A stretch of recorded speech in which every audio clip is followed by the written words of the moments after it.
Hello class and welcome. So today we're going to be talking about piecewise functions. This is lesson 1.8. Go ahead, get started by writing down this definition that we've got here.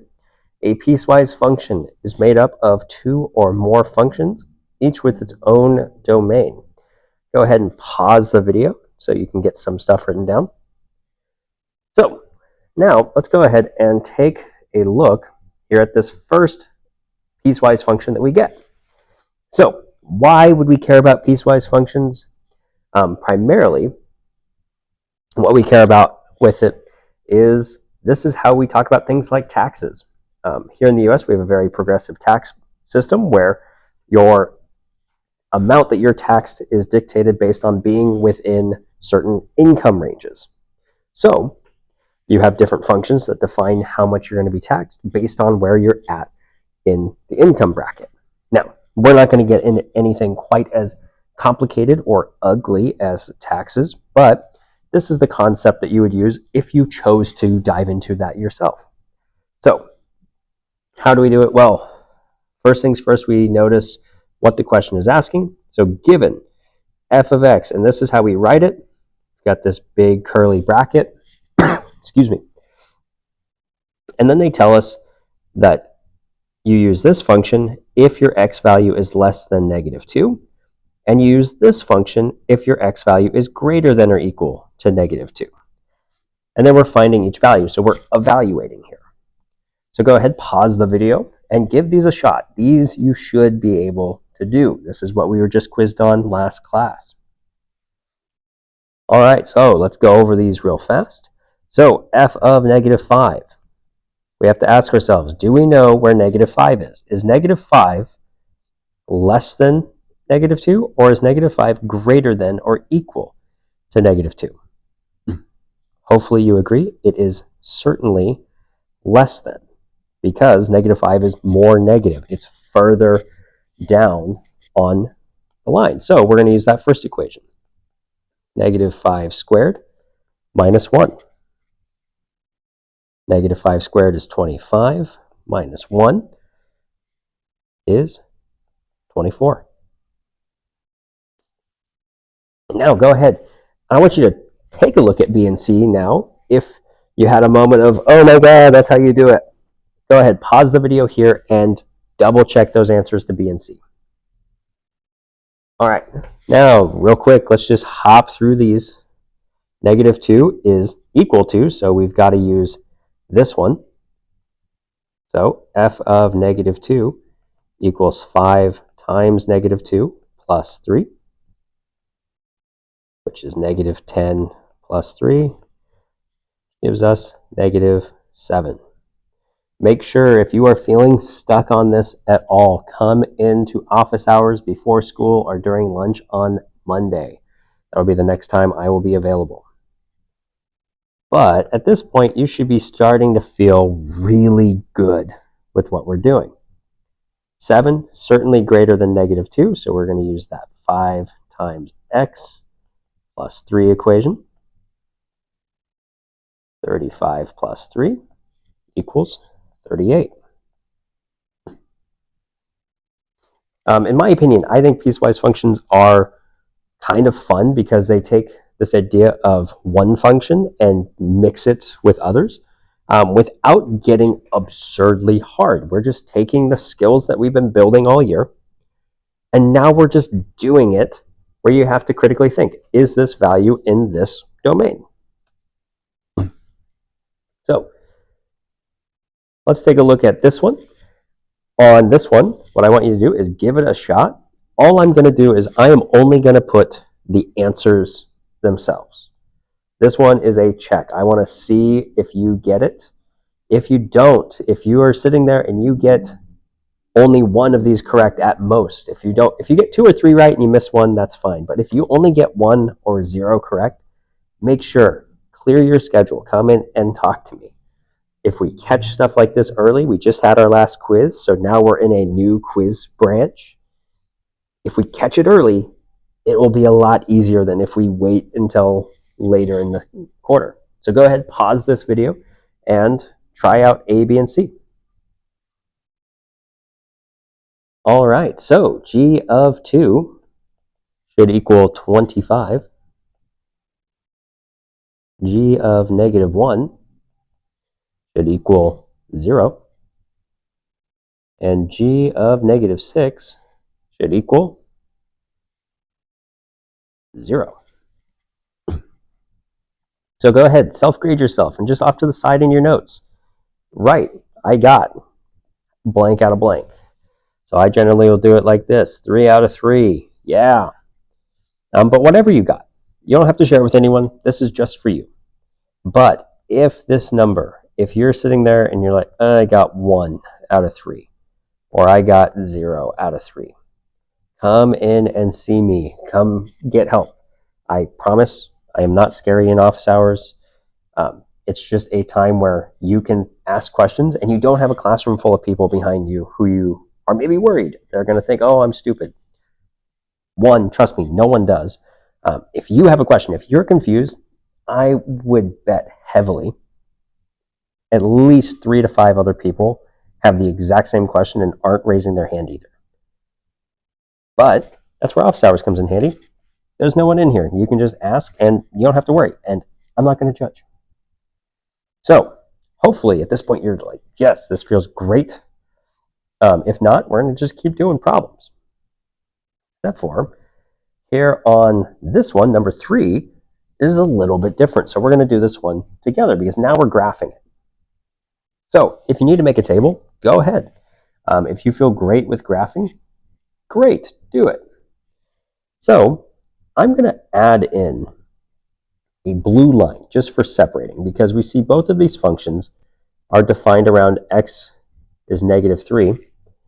We've got x is less than, less than or equal to negative 3, and x is greater than negative 3.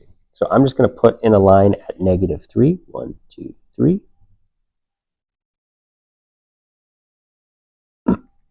You're welcome to do this. Do it lightly. I'm going to erase this line later once we get everything else in, but it gives me a nice place to look. So for my first equation, if I am less than or equal to negative 3, I use the equation x. So that means if I go to x is negative 3, my y value should be negative 3. And now as I go to the left, I'm following that equation of down 1 over 1, down 1 over 1, down 1 over 1, and so forth.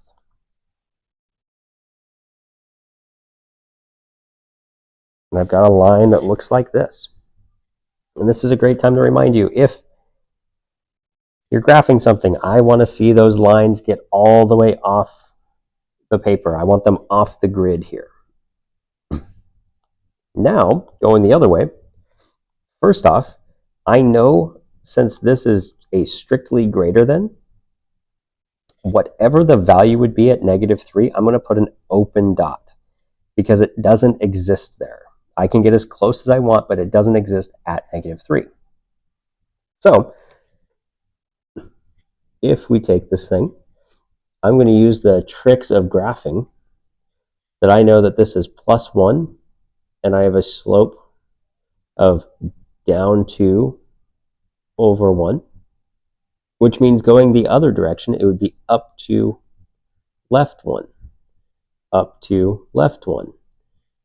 And then I know here, I'm going to zoom in so I can try to make it about the same size.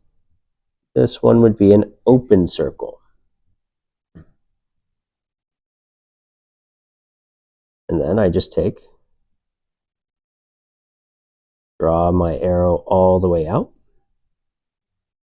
And boom, I've got my graph. Now, like I said, this blue line is just there to help me.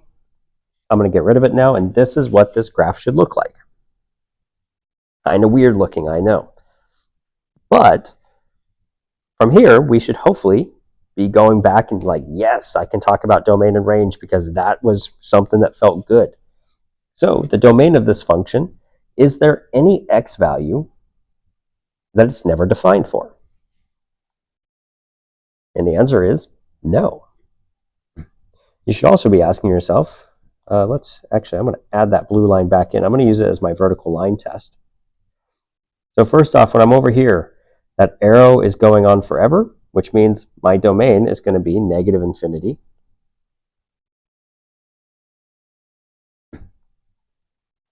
Going through, going through, going through, off the grid, and that arrow is going away from my line. So I'm going to positive infinity in my domain. But we should hopefully have noticed also, do we ever hit the equation twice? And the answer is no, because right here we have an open dot and a closed dot, which means we never hit it. So this is also a function, and we can be assured of that based on what we see. Now for our range, well, we go all the way down to negative infinity, but looking at it, when we come up, we stop right here. So that's 1, 2, 3, 4, 5, 6, 7. And it's a soft bracket because it is not included. So make sure, stop, take a second, and think about this. And then what you're going to do, I'm going to have you do number 4 on your own. And I will just hop in and start putting the answer up here in a few moments.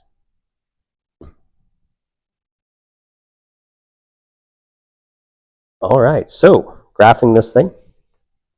Once again, I'm going to go ahead and give myself just a reference line at -1. That way I can kind of see what I'm doing, keep an eye on it. So if I am less than -1, so if I'm to the left, I'm going to be following this equation of -3x minus 7. So I'm going to graph that by first plugging in -1 and seeing where that's going to put me. So -3 times -1 minus 7. Well, that's 3 minus 7, so -4. I'm going to come down here and I'm going to put an open circle at -4. And now I know for this one, I am on a negative slope, so I'm going to go up 3, left 1, up 3, left 1, up 3, left 1, up 3, left 1. I can connect all my dots, try to make it look as good as I can. And now, looking at this, to the right of that blue line, it is just -5. Doesn't matter what the x value is, it's always -5. So I go down 1 from there, put a dot, and I'm just going to space them out enough that we can tell it's always -5. So not only is this a function, because we never cross it twice, we can use that blue line before I delete it. But looking at it, my domain, same situation. I'm going forever away from the blue line in the left and the right, so delete that. My domain is -infinity to positive infinity. You could also write this in your inequality notation if you want. Oops, not equal to.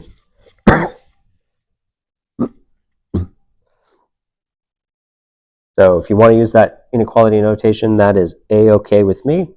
It's not what I prefer, but up to you. So then for our y values, here's where it gets a little different because notice there's this gap here. So how do we talk about that gap? Well, first off, we can say here that y equals -5. And the way we represent the connection is we have this little u. And that u means union. And the way I like to think about it for remembering what that means is think about the United States. We are the union. We are a connection of various things that are different. So we throw a union up. It connects two different things that are related in some situation. Then we're going to have an interval from open because that circle is open, -4, and we're going to positive infinity. So make sure as you're looking at this, I would say this here, the domain and range of piecewise functions, is probably the hardest part. I would say graphing it, you should feel really comfortable. We've done quite a bit of graphing. You've all seemed pretty competent at graphing. If you're struggling, make sure come in and talk to me. Now, let's take a look. There's one more question I wanted to look at, and that is just for the complexity's sake. What happens if there's 3 equations? Absolutely nothing changes. You treat it exactly the same. So, we're going to take this thing and just graph it. Go ahead and pause the video if you would like, if you want to take a moment and see if you can figure this out on your own.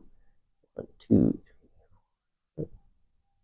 So I'm going to do it the same way though. I'm going to add in my reference lines.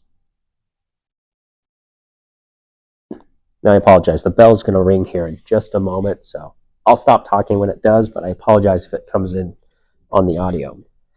So if I am less than or equal to -5, my y value is -1.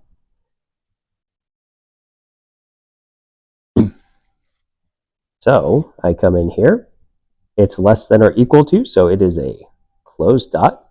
That's supposed to be big. And I know I'm going forever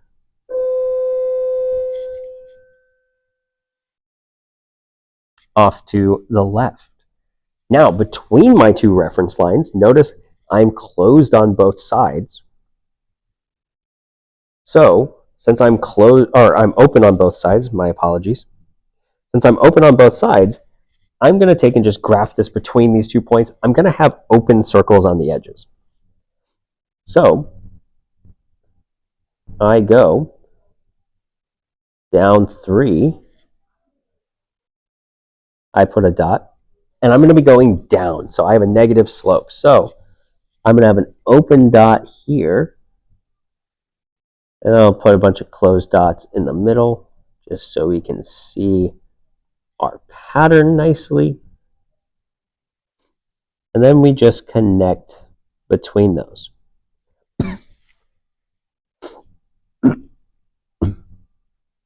And then it's just equal to 6 after that. If you are to the right, and notice it's a closed dot there, so we go up to 6, 1, 2, 3, 4, 5, 6, and we are just a flat line after that.